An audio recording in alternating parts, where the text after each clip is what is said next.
दोस्तों, आपने भी कभी न कभी अपनी आंखों के सामने किसी न किसी की मृत्यु होते हुए अवश्य देखी होगी। परंतु दोस्तों, क्या कभी आपने ये जानने की कोशिश करी है कि आखिरकार ये प्राण अर्थात आत्मा शरीर से कैसे बाहर निकलती है? यदि नहीं, तो आज हम आपको इस वीडियो के माध्यम से यही बताने जा रहे हैं। और आज की इस वीडियो में आपको इस प्रश्न का उत्तर जरूर मिल जाएगा, जिसका वर्णन गरुड़ पुराण में किया गया है। नमस्कार प्रिय दर्शकों, आपका एक बार फिर से आपके अपने चैनल सनातन डायरी में हार्दिक दिल से स्वागत है। दोस्तों, जैसा कि आप सभी जानते ही हैं, मृत्यु मनुष्य के जीवन का वो कड़वा सच है जिसे बड़े से बड़ा ज्ञानी भी स्वीकार नहीं करना चाहता, जबकि वह जानता है कि एक दिन सभी की मृत्यु होना निश्चित है। और जो मनुष्य इस सच को स्वीकार कर लेता है वह बुद्धिमान कहलाता है। तो चलिए अब जानते हैं कि आत्मा कैसे शरीर से बाहर निकलती है और इसके पीछे की प्रक्रिया क्या है। गरुड़ पुराण के 9वें अध्याय में वर्णन किया गया है कि मनुष्य के मुख, दोनों नेत्र, दोनों नासिका रंध्र तथा दोनों कान, ये 7 ऐसे छिद्र अर्थात द्वार बताए गए हैं, जिनमें से किसी एक द्वार से पुण्य आत्मा के प्राण निकलते हैं। अपान अर्थात गुर्दा से बाहर निकलने वाली वायु से मिलने वाले प्राण जब पृथक हो जाते हैं, तब प्राण वायु सूक्ष्म होकर शरीर से बाहर निकलती है। इस सब के अलावा यदि कभी आपने ध्यान दिया हो तो मरते हुए व्यक्ति के सबसे पहले पैर ठंडे पड़ते हैं, उसके बाद घुटने के नीचे का हिस्सा। ऐसा करते करते उस व्यक्ति का पूरा शरीर ठंडा पड़ने लगता है, मानो जैसे ऊर्जा सिमट रही हो, और अंततः संपूर्ण चेतना सिमटती हुई एक चक्र पर आकर एकत्रित हो जाती है, जिस चक्र पर आप सबसे ज्यादा जिए हैं। जैसे कि ज्ञानियों की ऊर्जा मुख्य रूप से ज्ञान चक्र से निकलती है, और इसके ठीक विपरीत जो लोग अपनी पूरी जिंदगी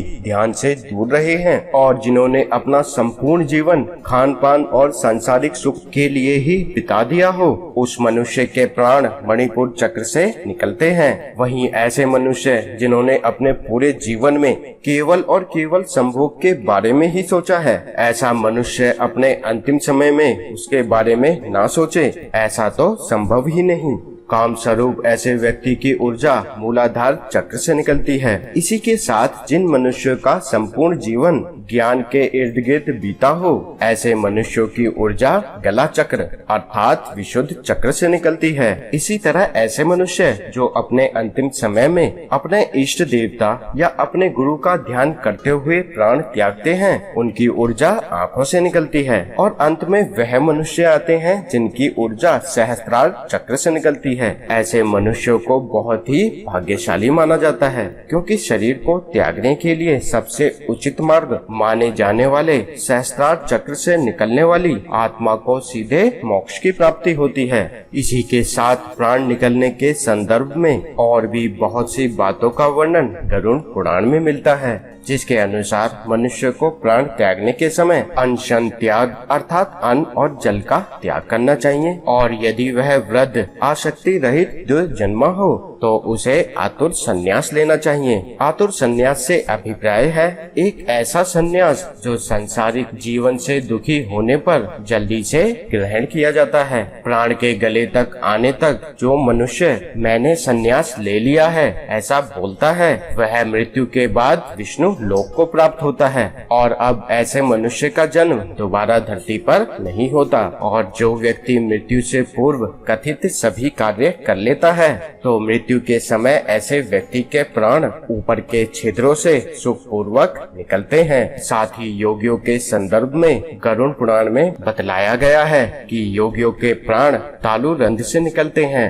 गरुड़ पुराण में शरीर से ईश्वर रूपी प्राण वायु से निकलने के बाद वो शरीर की तुलना एक ऐसे वृक्ष से की है जिसका आधार ना होने के कारण वह गिर गया हो।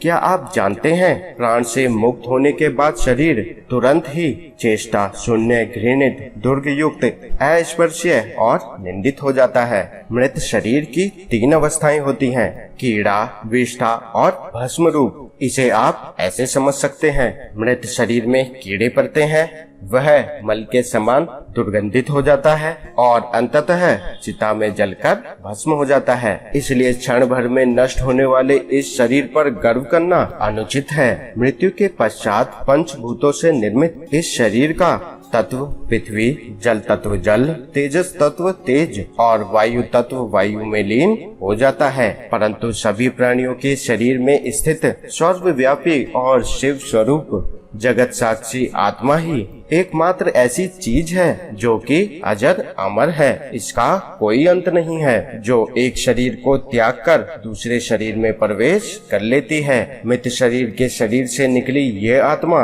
अपने पुराने शरीर से निकलकर अपने कर्म कोश में इकट्ठा हुए कर्मों द्वारा निर्मित नए शरीर में प्रवेश करती है। गरुड़ पुराण में इस तथ्य को कुछ इस प्रकार समझाया गया है, जैसे एक घर के जल जाने के बाद उसमें रहने वाला व्यक्ति एक नए घर में जाकर रहने लगता है, उसी प्रकार आत्मा भी अपना पुराना शरीर छोड़कर नया शरीर ग्रहण कर लेती है।